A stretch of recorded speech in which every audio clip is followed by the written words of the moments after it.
This call is from Doug Jensen. This call will be recorded and subject to monitoring at any time. To accept this call, press 5. To block, you may begin speaking now. Hello, are you there? Hey, yes, we're there. We're here. What happened? Oh, I only get a 15-minute phone call and the time was up. So anyway, we right after the call ended, we found out that April was on the chat. Oh, yeah? Yes, and so I don't know if she's still there or not. Is April still on the chat? Not back. Yeah. So we thought awful. We didn't realize until the call ended that she was on. Oh, that's all right. I'm going to call her when it's over anyway. Okay. So So that's the other thing. Go ahead. Is that in prison, they don't allow us to call our families. Like, we can't buy minutes. You get 500 minutes a month, and that is it. Yeah. Which comes out to one 15-minute phone call a day with 2 extra phone calls a month. And so it's I try not to call more than once a day, just because that's you're taking away from a day basically. But I had a couple extra for this, so. Well, we appreciate you calling back in, Doug. But at the same time, I'm kind of sad that you're using up minutes that you'd be talking to your wife and your kids. Okay, that's all right. But we appreciate you calling. Yeah. It's everything that you guys do for us January 6ers. We really appreciate it. All the letters, prayers, the support that we've gotten has been really big for me. It lets us know that we're not forgotten, and that we did this for a reason. That's right. It wasn't.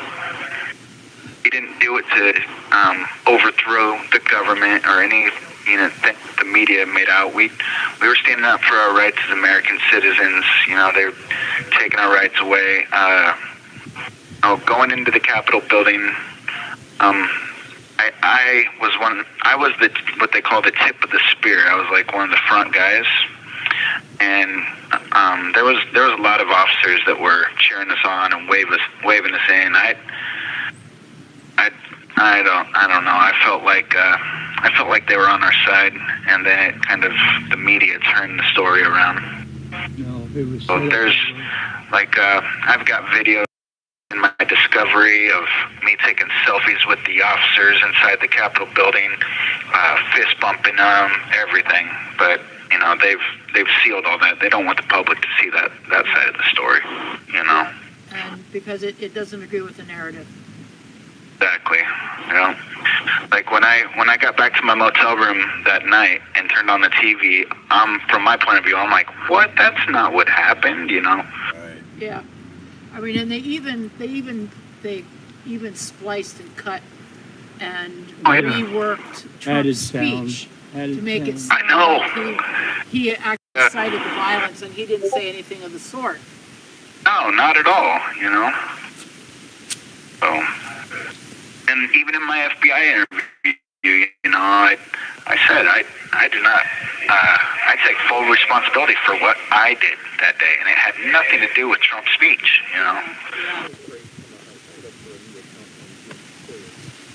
Hello, you there? Yeah, I'm here. Okay. Our phone line cut out sometimes. Yeah, we've had at least one call I think drop, but we're not getting, we're not getting that last minute warning, and we're not getting the recording that the call is over. It's just stopping. So. Oh yeah, I know.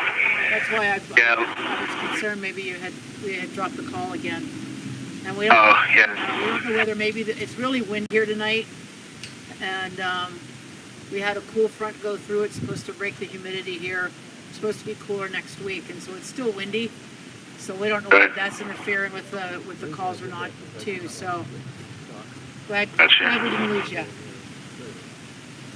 No, I get a quick little beep that lets me know there's 1 minute left. I'll make sure we were in the middle of talking when it beeped, and I intended on calling you back, so that's on with our conversation. Yeah, we appreciate that.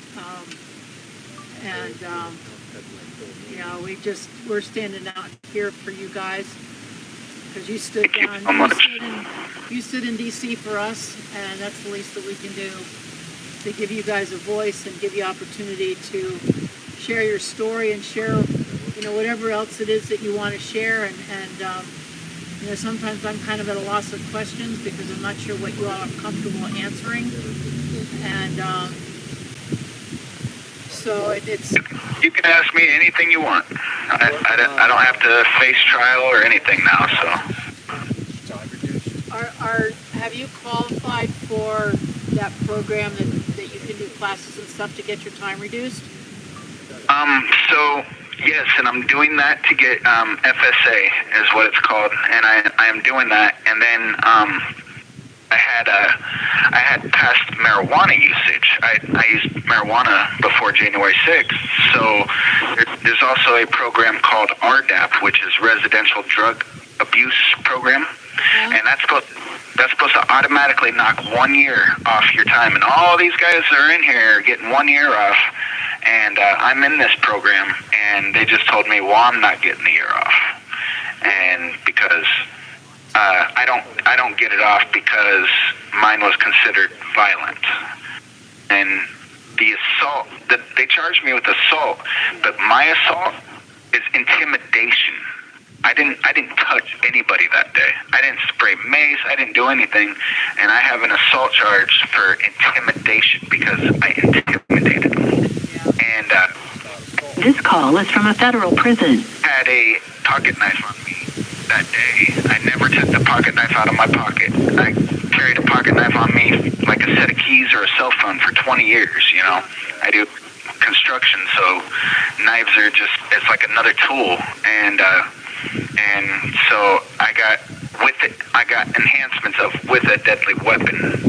So I was going to ask you if they charged you with possession of a deadly weapon. yeah, they did.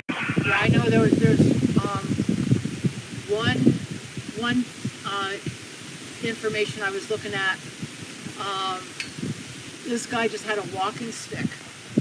Always carried a walking stick, and he was charged with possession of a deadly weapon. Yeah. Well, they got to make it an armed insurrection, so they got to charge us with weapons. Beside the fact that nobody was armed. No, nobody was armed, except at the front where I was at, the guys with the backpacks that were handing out hammers and mace and And people. And Movie props. they were plants. They weren't really FBI. They were Right, mega people. right. They're the ones that really should be sitting where you guys are. Exactly. Yeah, I just wish I would have had a GoPro camera on me that day so people could see from my point of view what I saw. But even if I would have had it, the FBI would have taken it, A lot of these January 6ers I talked to, they say that they lost all their footage from their phones. The FBI deleted it off their phones. Yep. Yeah, I was going to say, if you had a camera on you, would you have been allowed to keep it? Probably not. Actually, they gave me my phone back. I haven't seen, I've been locked up ever since, but my wife has my phone. And when I get home, I know what pictures I took, so I'll know what to be looking for. I'll be able to tell you if they took me off or not.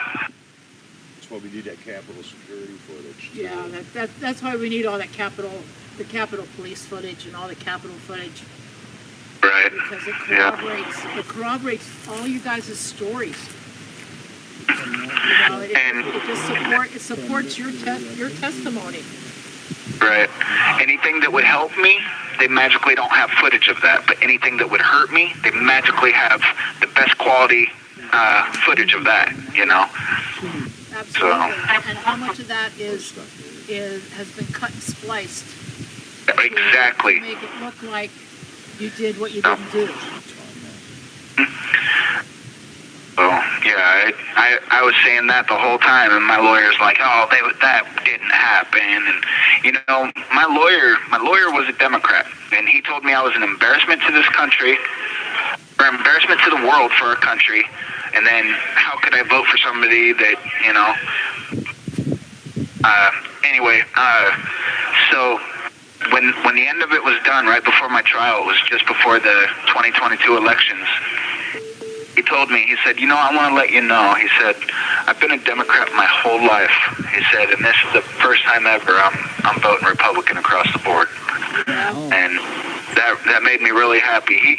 I really opened that man's eyes. He hated me at the beginning, and he completely fought for me at the end. So I kind of red pilled.